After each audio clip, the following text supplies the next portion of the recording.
Services to the MIA take on a new look. A new library. I'm Doug Grant, now for the details. Commercial air services to the Murrumbidgee irrigation area took on a new look today. This report from Nicole Hughes. The new look on the orders of the state's Air Transport Council sees the Sydney to Narrandera and Griffith services being operated by Hazelton Airlines, the demise of Air New South Wales after 40 years on the route, and a feeder service to Griffith from Deniliquin and Hay. Hazelton's 36-seat Swedish SAAB aircraft touched down at Griffith about an hour late after a 10-minute flight from Narrandera. It was touch and go whether Hazeltons would get the SAAB into the air at all today, as certification of the sleek-lined aircraft was not completed at Kudal until late yesterday afternoon. Hazelton's General Manager Bevan Coote, who joined passengers on the inaugural flight from Sydney, says the beginning of the service to Narrandera and Griffith is a great day for the company. We've been looking forward to this for a long time, and deliver a service now to Griffith, Narrandera, and of course Deniliquin and Hay in combination with MTN9 Airlines. It's a great day for us, and hopefully for the people of this district to bring a regular air service twice a day here. It's a great looking aircraft.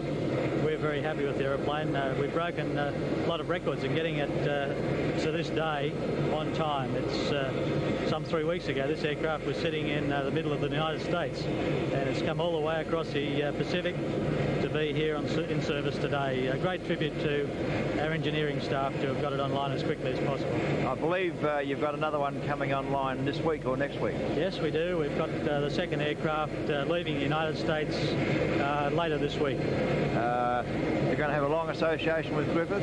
We hope so. We hope that we can deliver a product that people are happy with. Hazelton's been around for a long time, haven't they? About 36 years.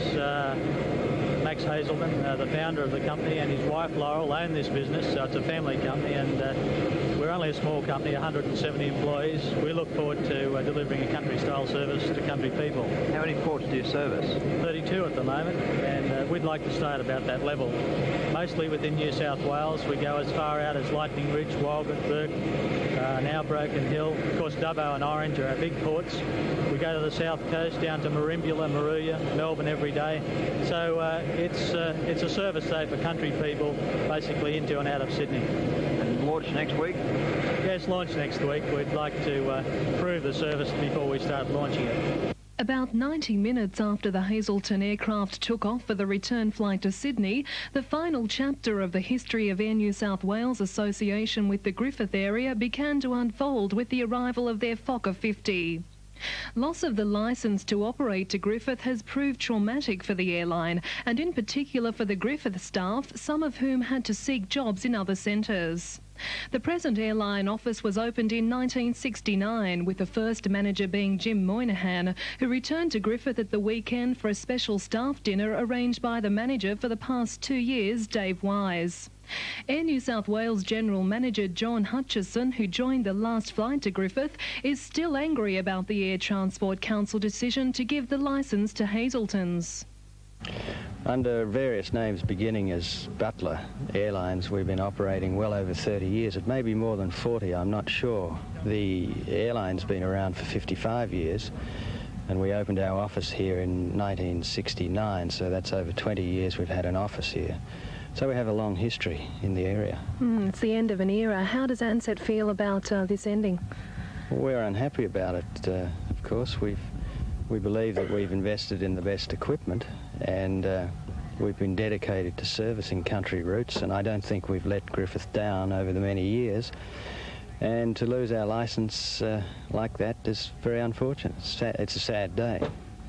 How did you feel coming in on the last flight into Griffith? Well, the weather was fine, perfect flying conditions. Apart from that, not so good.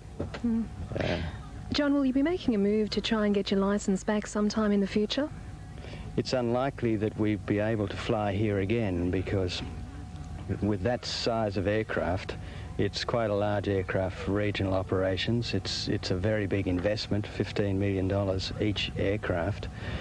We either have to dispose of fleet units or reallocate them to operations elsewhere. We need to work these at least eight hours a day, so we would be looking to fly these possibly on interstate routes, and therefore our ability to come back would probably not be there. I don't think we'd be able to come back without some significant reorganisation. John, well, this will mean quite a large loss in monetary terms as well for your company. Well, we must compensate that with flying elsewhere.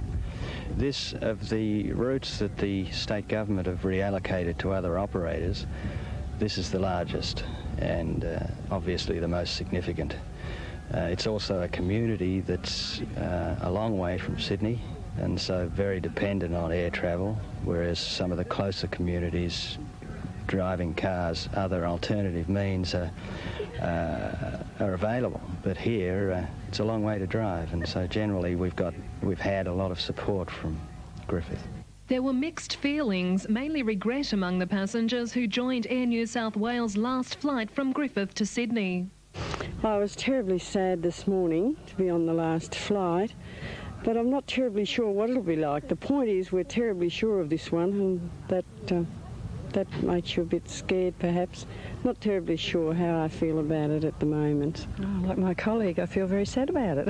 It's been a lovely flight, lovely service, and I just hope they can continue to, well, not this airline won't, of course, but I hope the next airline's just as successful. It's sad that we're losing the run, but it's good to actually be here for the last time, to see the airport and see the people that we've been working with for so long now. But it is sad that we have lost the run. It's very unfortunate. And you've enjoyed coming to Griffith during the time? It's been great. It's been really good because the people out here are so friendly, so that's what we're going to miss, I think. Among the final passengers was a member for Murrumbidgee, Adrian Cruikshank, a regular user of air services to Sydney. Mr Cruikshank says he's confident changes now taking place in the airline industry will greatly benefit regional New South Wales.